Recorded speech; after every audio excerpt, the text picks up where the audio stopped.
Hi, and welcome to another narration, presented by yours truly, Cryptid's Roost. Be sure to check out the blooper reel at the end of the video, which is then followed by the end screen, where you will find more videos listed. So grab your coffee, sit back and enjoy the show. And don't forget, where fear is, happiness is not. Homecoming dinner. Thanksgiving special horror story. This awesome story is written by Corpse Child. Corpse Child now has 2 books available, Damned Whispers and The Other Side. They are both available both as a Kindle ebook and also in paperback, except Other Side. That one is also available in hardback. Be sure to check them out. The Amazon links to both books will also be listed below in the description. Also be sure to check out PsychoToxin Press. It is a newly fledged horror publishing house where Corpse Child is both the co-founder as well as the in-house artist and author. Hey babe, can you come over? Yeah. Everything okay? Yeah, just come over, please. She followed this with a pouty face. I sighed. Typical Rita. Yeah, okay, I'm on my way. I shot her a wink emoji. Awesome. Oh, and where's something nice? Huh? Babe, what's going on here? Just come over. It's a surprise. See you in 10. Yeah, okay. Love you. After that, I started scrambling to find the nicest outfit possible. I wasn't at all sure what this surprise was supposed to be, but I could tell she was excited about it. Well, it ended up taking me the better part of 20 minutes before I managed to scrape up the suit that I'd worn at my grandfather's funeral. While I was driving down to her place, I could hear my phone buzzing off the hook. I looked to see my boy, Johnny, was blowing my phone up with at least 4 different text messages, wondering where the fuck I was. Dude, what's the hold up? I'm waiting outside your house. You gonna leave my ass hanging? You still remember our plans for today, don't you? Dude, answer me back. I rolled my eyes and sighed when I saw this. In truth, I forgot almost entirely about the fact that the 2 of us were even supposed to hang out. The bowling alley. Dipshit. I sighed, mentally slapping myself. I was about to start texting him back when I suddenly caught his last text message. Hey man, I think someone's watching me in your parking lot, man. Eyes wide, I frantically started texting back. Wait, man, what? Yeah, there's like this guy outside your apartment staring down my car by his truck. Send me a picture. As I waited for him to respond, I got another text from Rita. Baby, you almost here? This was accompanied by a pouty face. Hey babe, yeah, I'm on my way. Okay, get here soon. I'm really excited. She followed this with a cheerful emoji. I flipped back to Johnny's text, waiting for him to respond. About 3 minutes passed, but there was no word from him. Bro, is everything okay? Hit me back. Nothing. I started typing again, telling him I was about to call the police when Rita started calling the phone. Hey baby, listen, Babe! She squealed excitedly. Oh my god, I forgot to tell you. Did you take a shower before you left? Uh-huh. Yeah. I sighed and shook my head. Seriously, look hun, I can't talk right now. I'll be at your place in 2 minutes, okay? Okay, but you did shower? Yes. I sighed, exasperated. And you're wearing something nice? Yes, look, I promise. The boxes have all been ticked, okay? I even used the fancy cologne you like, okay? Just, I need to hop off here. Something's going on. Okay. I heard her say pitifully. I love you. I sighed again and said, Yeah, I love you too. Look, I really gotta... I love you more. She squealed like a child, sighing in annoyance, in agitation, and in growing worry. I hung up with Rita and went back to texting Johnny. Look, I'm about to call the cops. I need you to send me a pic of the guy, okay? 2 minutes passed. Nothing. Yo, seriously, this shit ain't funny. What's going on? 3 minutes pass. Nothing. 5 minutes. Still nothing. The worst possible thoughts started rushing through my mind. What's he talking about? Who is the guy he's talking about? Oh God, what the fuck was he even doing sitting outside my apartment? How long has he been there? I closed my eyes and took a deep breath. Calm down, Eddie, old boy.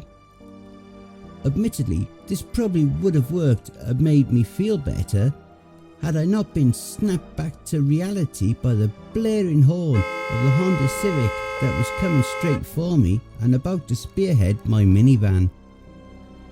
I managed to swerve out of the way just a microsecond before we collided. After that, I drove about another 2.5 miles or so before pulling off to the side of the road and just stopping. Both my heart and my brain were thumping, pounding like they were hammers against the head of a nail. The world around me was spinning, even causing my vision to cloud over and make everything look fuzzy. About another minute passed like this when my phone buzzed again.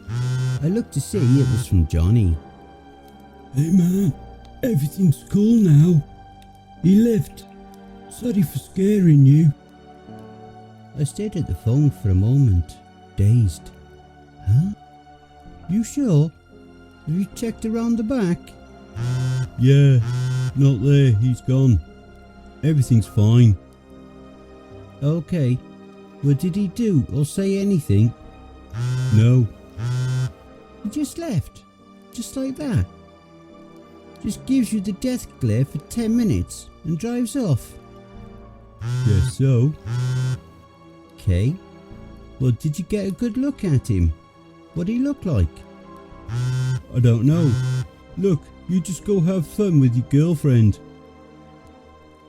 This was followed by the cool emoji, the one with the shades. Mentioning her caused me to look at the time. 3:30 p.m. Shit, I thought, not realising I'd somehow managed to lose another 20 minutes since stopping. Was gonna lose her ass at me when I showed up. What the hell is she so excited about though?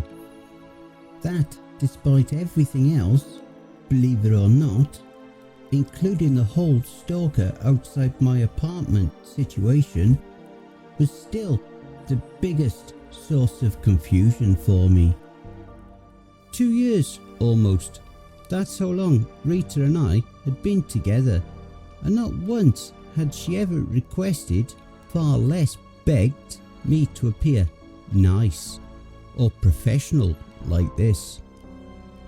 Now, before you try to start running your mouth about how she shouldn't ever have to ask me to show up looking nice and clean, keep in mind that she doesn't. That's my point. Showing up in nice clean clothes and having showered and shaved if needed, with things I'd always done just out of my own habits. Being honest, I didn't entirely think she'd even picked up on it. But like I said, it wasn't just that she was demanding me to appear squeaky clean that had me confused. And perhaps a bit nervous, at least given the circumstances only seconds before. She'd also never been this excited for a date before. Yeah, we had fun dates, but usually I was the overly hyped one, while she'd be the one that was chill about it. Usually I was the one planning our dates. Not because I wouldn't have let her, but because she never really wanted to. Even when I'd asked what or where she wanted to go, she usually always said she was cool with whatever I wanted. Bottom line, I wasn't used to being up and surprised like this by her. A welcome change, at least at first, but unexpected regardless. What was she planning? And what the hell was going on with Johnny? In another minute and a half or so, I pulled up to Rita's house.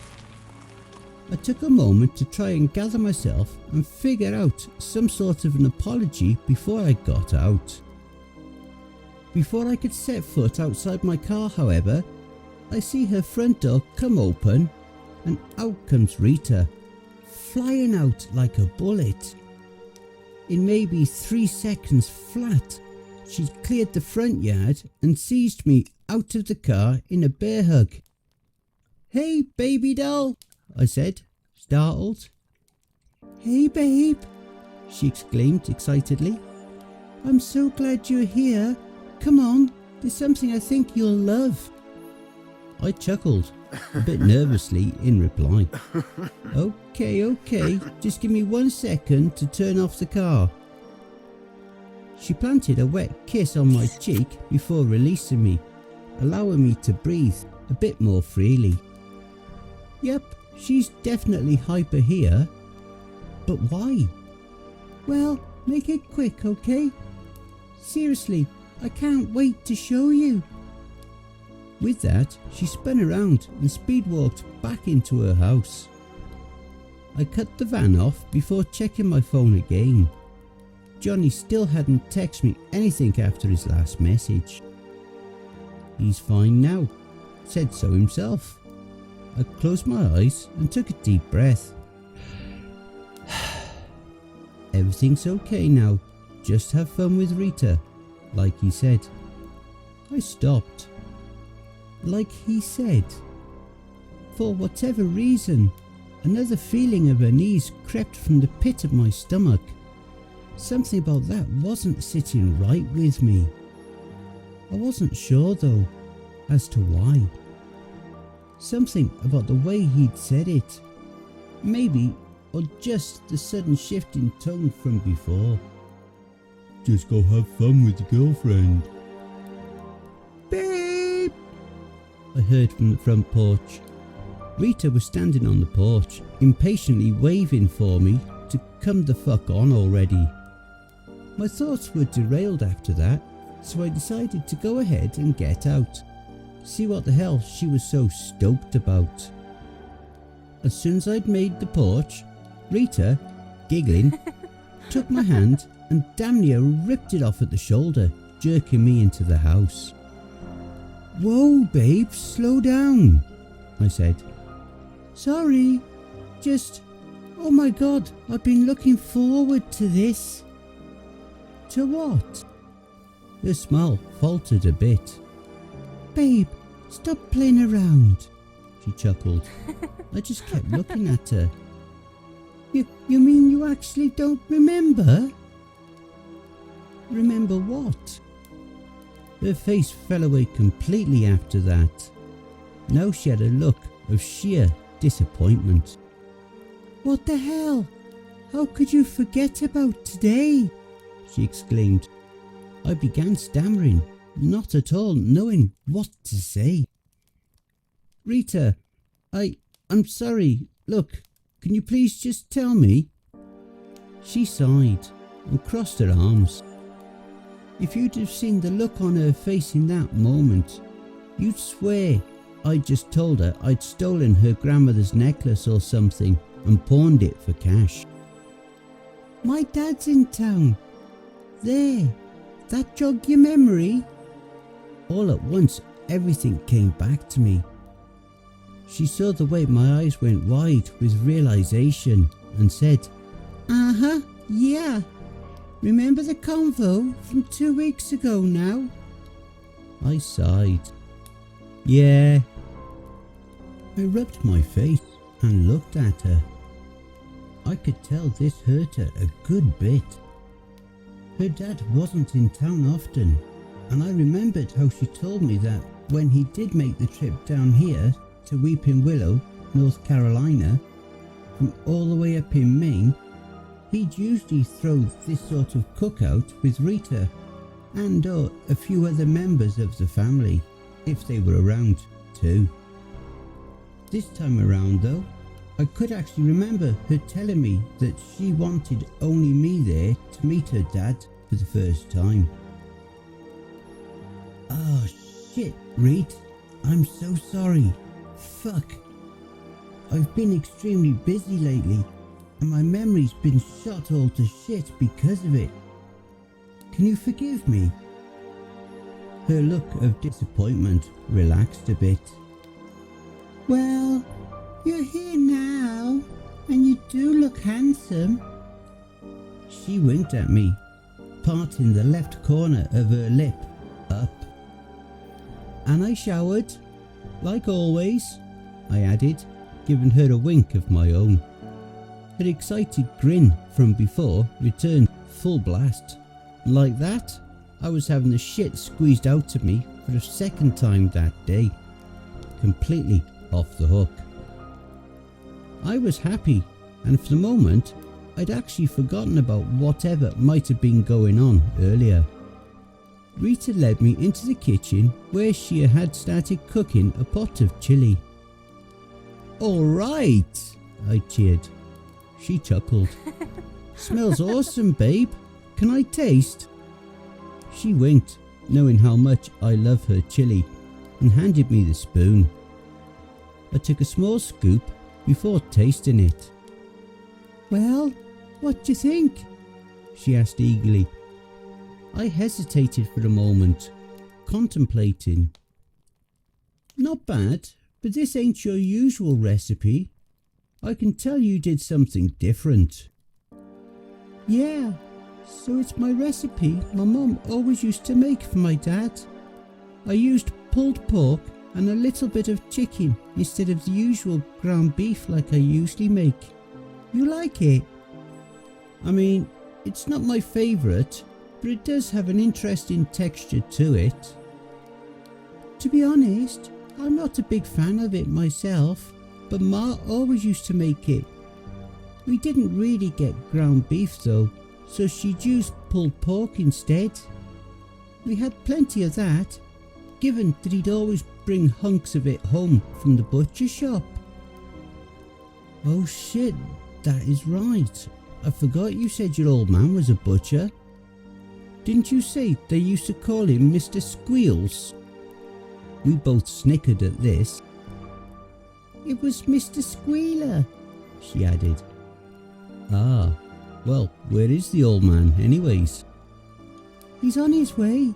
He said he was picking up something special to bring for dinner tonight. He'll be here later on tonight." "Awesome. I wonder what it is." "Dunno, but he's really hyping it up. Says he wants to do something extra special since he'd been meeting you for the first time." I chuckled. Huh. Well, like I said, can't wait to see it. "Hey, real quick though, how come you wanted me to come over so early?" "Huh?" She sat down the spoon she'd been using for the chili and looked at me. "I mean, don't get me wrong, I'm always down for spending quality time with you. I'm just curious why you wanted me to come over when the old man wasn't even gonna be here yet. Oh well. She handed me a pot and a spoon. I was hoping you'd be willing to make some of that homemade jambalaya you made on our first date at your place. You remember that, right, Mr. Amnesia? I laughed and replied that I did. I don't have any of the... Before I could even finish that sentence, she held a finger up, stopping me, and dashed off down the hallway. While she was gone, I felt my phone buzz again. This time it was from Johnny's girlfriend, Trista. Hey, have you seen Johnny anywhere lately? I was about to ignore this. I was with my girl, and while Rita and I had a good foundation of trust with one another, enough to where we don't feel the need to look through each other's phones, it still wasn't right to me. On top of that, Trista and Rita aren't exactly on great terms with each other, due in part to some sort of falling out they had a few years back, just before she and I started dating. Something she wouldn't talk to me about, strangely enough, but at the same time she had been asking about Johnny. Has he not said anything to you? No, I haven't heard from him all day. I remember he told me the other day you and he were supposed to hang out today. That's why I thought he was with you. Yeah, no, I'm with Rita right now. I forgot I'd already made plans with her before I did with him. Have you tried calling him? Yeah, like I said, I've been trying all fucking day to get in touch with him because I was wondering if he and I could go out tomorrow, since he was supposed to be with you today. He hasn't responded to any of the million calls or texts I've sent him though. I frowned at my phone. Something wasn't adding up here. If he wasn't with me or at my apartment anymore, then why wasn't he answering any of Trista's texts? His phone was on, otherwise he wouldn't have been talking to me earlier. So that brings up the question, why isn't he already with her? He already knew I was with Rita, didn't he? You just go have fun with your girlfriend. Okay, give me a sec. I'm gonna try getting in touch with him. Okay, tell him to please call me back as soon as he can. I started texting Johnny, asking him where he was and why he wasn't answering Trista's texts when Rita came through with a grocery bag. Hey, sorry about that. Took me a minute to find. Really need to clean that room out a bit, huh? She paused and asked, Everything okay, babe? I looked up from my phone. Huh? Oh, yeah. No, everything's fine. I'm just trying to figure out if everything's going okay with Johnny. That's all. Did something happen? I paused. I'm not sure. She cocked her eyebrows at me. On my way here, he was texting me about someone watching him from outside my apartment. I showed her the texts from earlier. Well, he seems fine from all this, she replied, pointing to the last text message. I know. I just want to be sure, you know? She grinned and pulled me in for a hug. You're a great friend, hon. She pulled away and said, But I seriously think you worry too much. Have you looked into that therapist I told you about the other day? Yes, I groaned jokingly. I'm just saying, he can help. I would know. She winked and pointed to herself. Not sure I consider that as a credible mark on his reputation, I joked, grinning. She smirked and looked at me like, yeah, I hear ya, wise ass," before playfully slapping me on the shoulder. Like that, my anxiety situation about the whole situation with Johnny faded again. I'd honestly started wondering if Rita might not have had a point about me being too much of a worrier. He said he was fine, didn't he? But why isn't he answering his texts? He said to have fun with my girlfriend. But why isn't he answering the phone for his? This slowly started to seep back into the back of my mind as I started making the jambalaya while Rita kept stirring the chili. About 20 minutes passed and I was chopping up some of the pork chops I cooked to throw into the jambalaya when I saw the reflection of headlights pulling up into the driveway. Rita immediately dropped the spoon and jumped up and down, squealing like a little girl on his birthday. "Oh my gosh, he's here!" Like a bolt of lightning, she was across the living room and throwing open the front door. In the doorway stood a 6'2" mountain with legs of a man, with arms that I'd be willing to bet would make a gorilla blush, and a beard that'd make him fit right in with just about every biker bar in town. Rita threw her arms around his giant waist and squealed, "Daddy, it's so good to see you. I've missed you so much." Her father gave a deep, almost bellowing laugh while holding her close. "I've missed you too, my little Miss Oinkers." Rita giggled at that and did this little snorting thing. I have to admit, I found this to be absolutely adorable. Odd, but adorable. He stepped in, having to duck down to miss the threshold, where he then saw me for the first time. He eyed me up and down for a second. From the way he was staring me down, I half expected him to burn holes in my forehead or something. Rita pulled away from him and said, "Oh yeah, so Dad, this is my boyfriend, Eddie." He exchanged glances between her and me. I simply stared back at him, frankly too frightened to really say anything. For a moment, he looked like he was about to strangle the life out of me before he let out a deep-toned belly laugh. "Well, now the boy respects his elders so much he can't speak. Either that or he's a mute." Rita laughed and replied, "Oh no, that's just Eddie." She made her way back towards the kitchen. "Well, I'll say one thing, the way he's looking, if I didn't know no better, I'd say he was staring straight at a ghost or something." He snickered again when he said this.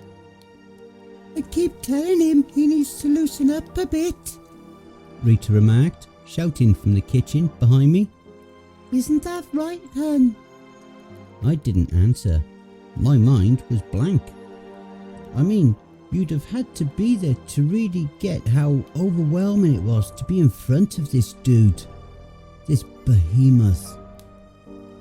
He made his way in my direction and I couldn't help but shrink a bit with every step he made towards me. "Hey babe, you know the jambalaya's gonna burn, right?"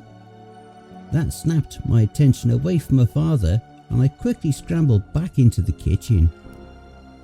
Luckily she caught me on that just in time too, and I was able to keep it from burning. "While he's doing that, you think you could help me set up the grill outside?" asked her dad. "Sure, give me a sec." She turned the stove to a simmer and set it to cook before planting another kiss on my cheek and heading off. While stirring the jambalaya, I watched the two from out of the living room window. I saw them reaching out and pulling out both the biggest smoker I'd ever seen. Like, seriously, the damn thing could have been from an actual restaurant, as well as a giant white sack that was spattered with blood. What the heck is that? Did he bring an entire pig with him? We having a pork pull here? Right then, my phone went off. Has he said anything to you yet? No, not yet. Oh my God, I can't take this anymore. I'm scared here. Calm down, okay? I'm sure he's just fine. His phone's probably just dead or something. But he always tells me when his battery's about to die. Eddie, I seriously think something's wrong here. I'm gonna go to the cops. Hold on, let's just wait and see what he does by the end of the night. Fuck that. I want to know where he is. Look, like it or not, I'm calling the cops. I sighed. God, and Rita calls me the worrier. She should get a load of this. In spite of the annoyance, I will admit it was a bit concerning to me as well that Johnny still hadn't tried getting back with Trista. I mean, sure, maybe he was trying to get a break from her. She was almost always attached to him at the hip, hence why he might have been wanting to hang with me that afternoon. Even still though, I still hadn't entirely lost the feeling myself that something wasn't entirely right here. I pulled up Johnny's number. Hey bro, look, Trista's really worried about you. She's been blowing up my phone and I'm with Rita, and you know how that is. So if you could do me a solid and just hit her back, letting her know you're okay, that'd be awesome. I hit send, only for it to tell me that the message couldn't go through. I frowned. I tried about 3 or 4 more times to make the message send before giving up. That's when I went back to Trista. Hey, I just tried texting him again. I think his phone's dead or something. I can't get the message to go through. I just called the police. They're looking for him now. Okay, well, if you see or hear anything from them or him, let me know. I'll keep an eye out. Okay. Hey look, I'm telling you, it's gonna be okay. Johnny probably forgot to charge his phone or something. You know how he is. He's always forgetting shit like this. I know. I just care about him, you know? I can't help but feel like something's wrong, like he's in trouble. You know, you're not his mom, right? XD emoji. Oh, go fuck yourself. Kidding, sorta. Look, I just have this feeling. I know this sounds crazy, but I do. I feel like something's happened. No, I get it. I really do. I sometimes get that way with Rita. I have to go, but seriously though, please try to relax, okay? Johnny'll turn up somewhere and we'll come back. Okay. Smiley emoji. I sat down the phone after that and went back to stirring the jambalaya. I turned and looked out of the window again. Outside, Rita and her father were attempting to heave whatever the hell it was that was in that spattered rucksack of theirs onto the big ass smoker. Looking down at the pot, I started to see that the jambalaya was almost finished, needing only to cook for another 5 or so minutes over medium heat. With that, I set aside the spoon and went out to see if I could try and help them out. Hey there, I thought I'd come and see what's what out here. They looked at me. You wanna be a smoky? Asked her father. I raised my eyebrows at him. Rita giggled. Oh, Dad, she said, giggling. She turned to me and said, that's what we used to call anyone who wanted to grill out with us. Her old man laughed. Well, I mean, I'm no George Foreman or anything, but... Her father barked out another deep-toned belly laugh. George Foreman? Ha! I'd like to see his barbecuing skills try to stand against mine. Oh no, Rita said, pinching the bridge of her nose. You got him started on this. Oh, I, wasn't meaning any disrespect, sir.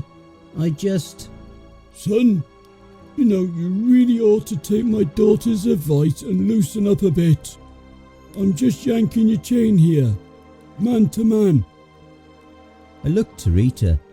She just grinned shyly and shrugged. Here. He tossed his keys to Rita and said, There's a case of lager in the passenger seat. Why don't we crack open a couple? He looked at me then and asked, Think that'll help? A little of the head of that dog that's been biting you in the ass? I shrugged and said, sure, why not? Rita looked at me, raising her eyebrow. You sure, hun? I mean, why not? I replied, chuckling nervously. Well, you don't usually drink. Yeah, but your old man's here and all. I gestured towards her father. Rita looked sceptical while her father barked another hearty laugh and said, Oh, come on now. Let him loosen up a bit. Rita held up her hands, conceding before fetching the case of beers. She came back and the old man and I each cracked one open and held a toast before throwing them back. Now, Rita's scepticism wasn't out of place. I wasn't a drinker. At all. A fact that was pretty much painfully made clear when, as soon as the lager touched my tongue, I damn near retched it all back up. Fortunately, I guess Rita's dad wasn't the type to want to make fun of me for not being able to hold my draft, or some stupid crap like that. Regardless, I was still enough of a bonehead to want to not only finish the one I'd started, but ask for another. I'd started on the second one while he and Rita began to fire up the super smoker. They started trying to heave the big ass sack onto the grill again, and I stepped in to help them.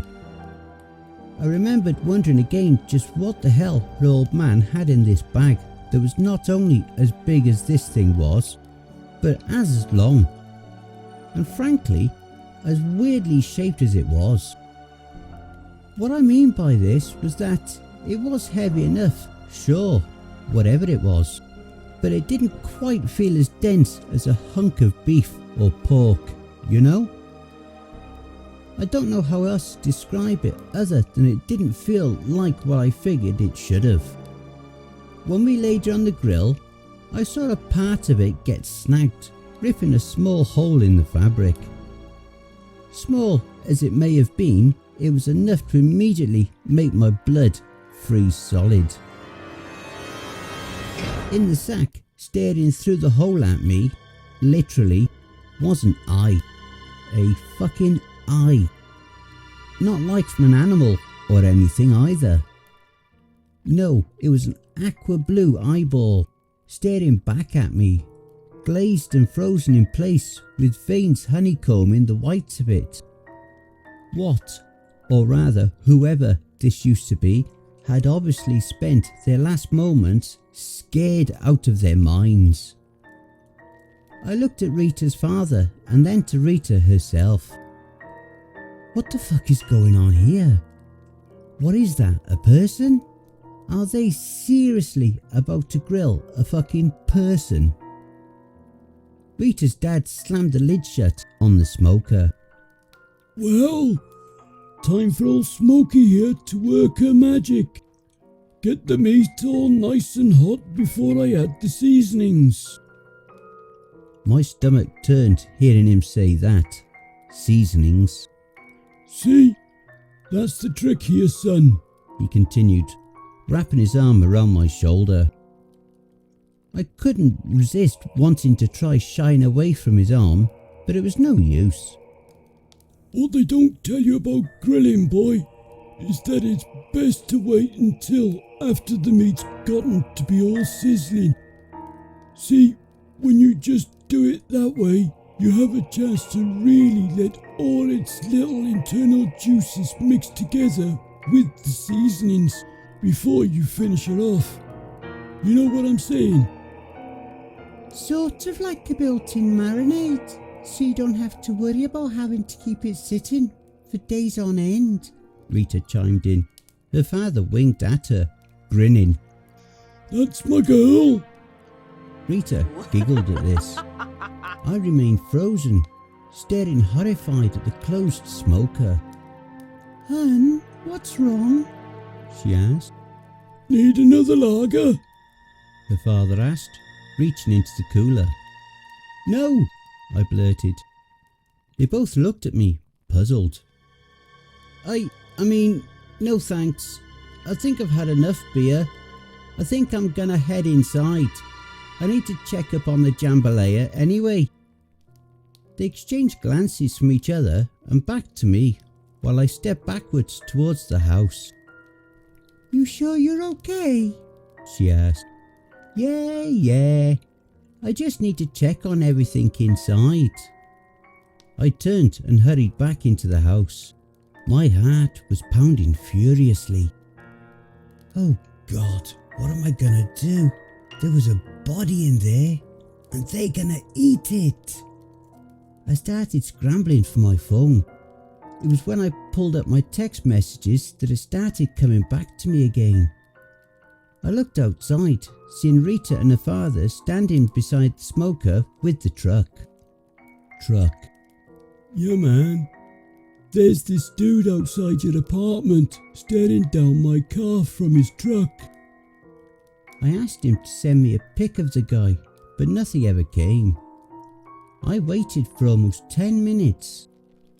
Yeah, not there. He's gone. Everything's fine. He said everything was fine. He said to have fun with my girlfriend. That's when a tidal wave of sheer horror washed over me. This whole time I'd been ignoring the one crucial aspect to this. He said to have fun with my girlfriend, not have fun with Rita, like he would have said any other time with like a sly wink emoji or something like that, like he would normally to tease me. Not only that, but at least as far as I could remember, I'd never told him about my plans to hang with Rita that day. Hence why he was at my place to begin with. Wait, but then, why was her father at my... I closed my eyes and began trying to remember any and every detail from the past week or so that might serve to explain what the fuck was going on. I started recollecting the conversation I'd had with Rita. I could remember her telling me that her father was coming into town, to which I'd replied that I'd already made plans to hang with Johnny that day. I remembered us getting into a huge fight about it, but we made up that night when I took her out to dinner and told her I'd bump off Johnny to hang with her. Obviously though, I already mentioned how the whole bumping off Johnny part of the plan kinda slipped my mind. That still didn't explain why he was staking out my place though, until I started to consider that she may have sent him there. But why? Why would she want to send him to stalk me unless it wasn't for me? I looked out towards Rita again. Rita. Oh God, Rita must have sent her father after him and had him murdered and is about to serve him for dinner. I pulled up Trista's number. Trista, listen to me. Something's very wrong. You're right. I need you to call the cops to Rita's place, okay? Call in an anonymous tip about a body and tell them to hurry. I hit send before I felt a hand on my shoulder. I whirled around to see Rita. She looked worried. "Baby, be honest with me, are you okay?" I glanced back to the window and to her. Yeah, no, everything's fine." She remained looking skeptical. "Seriously, everything's fine. I just need to run to the bathroom real quick." I turned and quickly strode down the hall to the bathroom, where I then ended up actually retching into the commode. I started scrambling for my phone again when I realised I'd left it in the kitchen. Fuck. Now if anyone, say Trista for example, were to text back, she'd be able to see it. I have to get out of here. I started coming up with any number of excuses. Upset stomach, nausea, need to pick up my cat from the vet. Hell, fucking anything. I just had to get out of there. Once I could, I'd be able to get the police to come, if Trista hadn't already gotten them on the horn. I heard a knock at the bathroom door. "Hey babe, you okay in there?" Rita asked from the other side. I started making fake vomiting sounds. The knocking then became jiggling the handle. Fortunately, I'd thought to lock it beforehand. I could hear it jerking on the handle. "Hey, come on, open up!" I faked even harder, louder vomiting sounds, but this only served to make Rita more determined to force the door open. Eventually though, my worst fear was realised when I heard a ding from my phone.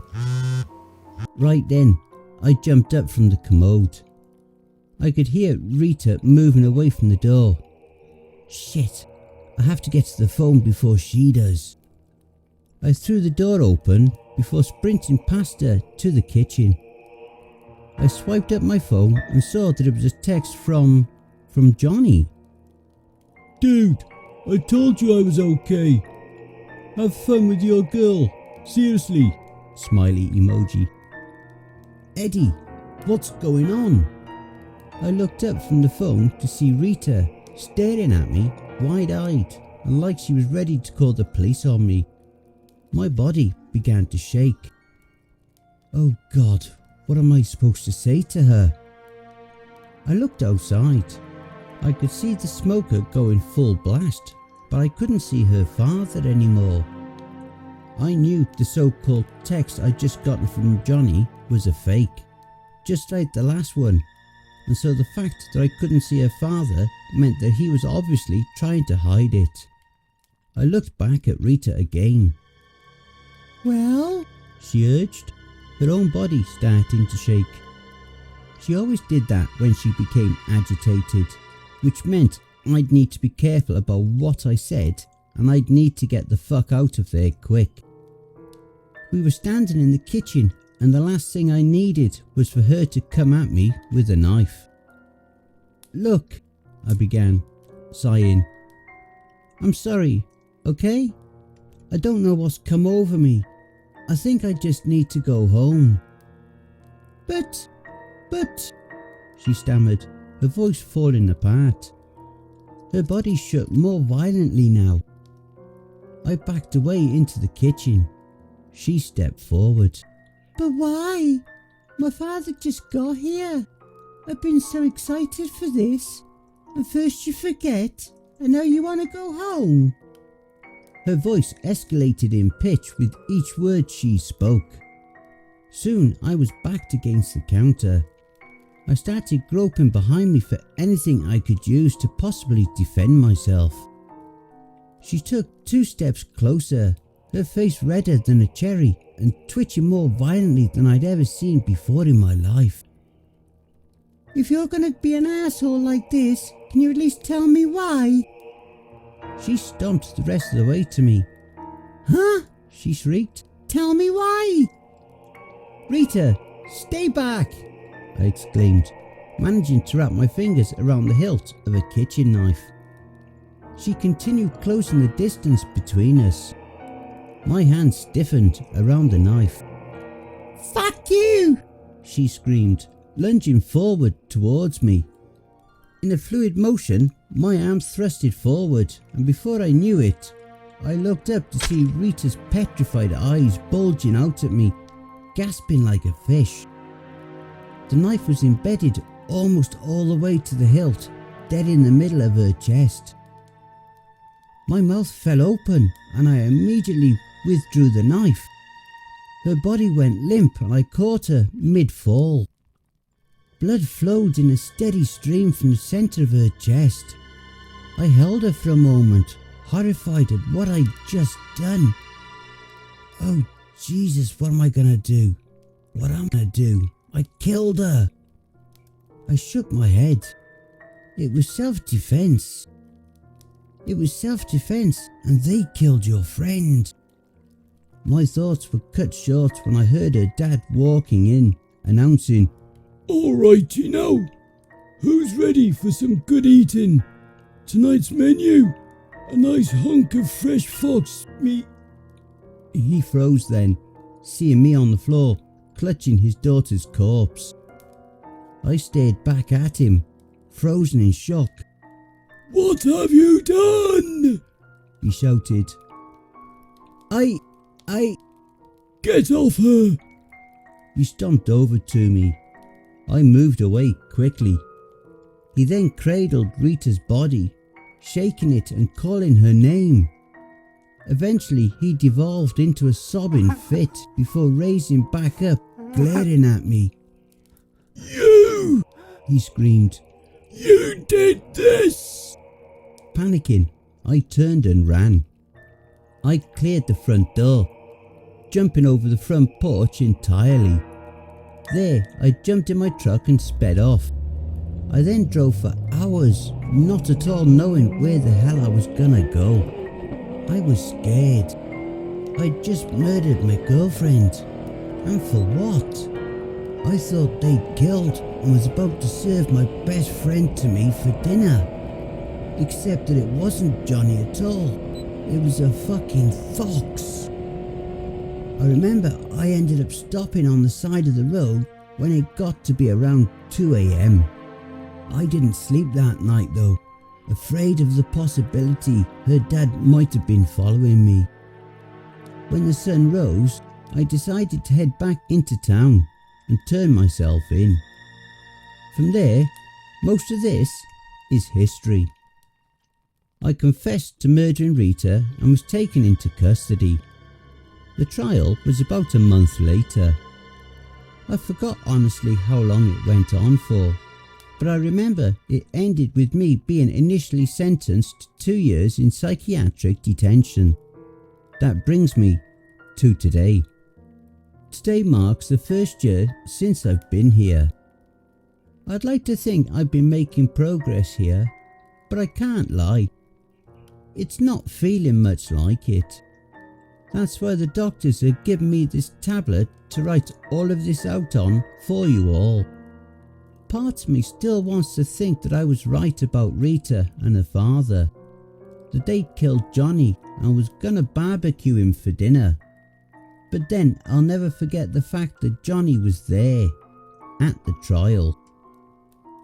Well, maybe. The way he was shaking though, plus the way he kept looking towards Rita's father suggested otherwise. Maybe some poor bastard that looked remarkably like him, though not entirely, that was suckered into taking the stand. Not that it meant jack shit to the jury. He claimed he actually been told that I'd be with Rita and that he didn't want to get in the way. I suppose it's worth mentioning that, though her testimony was called into question, Trista never appeared. Why? Well, because no one could find her.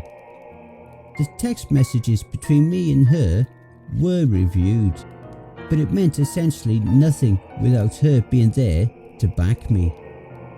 It's also worth mentioning that I saw a missing persons report in the paper a few days later, having last been sighted near Rita's house the same day I'd left, just a few hours later. she's never been found since, and Johnny I guess, never attempted to contact me again. The last thing I'll say about the whole thing, her father had the sack with him in the courtroom, dredged in more blood than I remembered from that day, as well as claw marks seemingly from the inside, as if somebody was trying to get out. It's funny really, I guess, how convenient it is to forget things like that. What's even funnier is that no matter what though, true or not about that being a fox in that sack or my best friend's body, I can't ever forget about Rita's homecoming dinner now. And I hope you enjoy the blooper reel. Okay, but did you shower? What's it? I closed my eyes and took a deep breath. Calm down, Eddie. She'd also never been this. Her excited grin from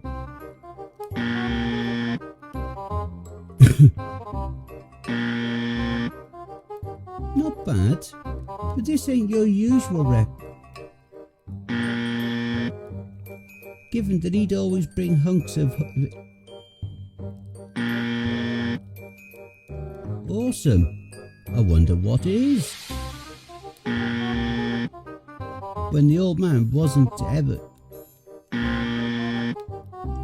I'd honestly started wondering if Rita might not have a. I'd honestly started wondering if Rita might not have had a point. Fucking hell.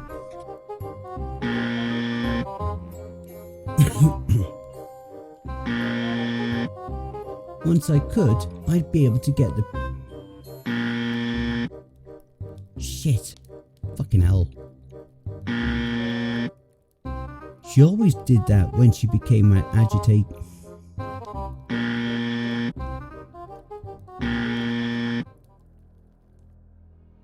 Hey family, please be so kind as to throw punch the like button and smack the ass of the subscription button as well.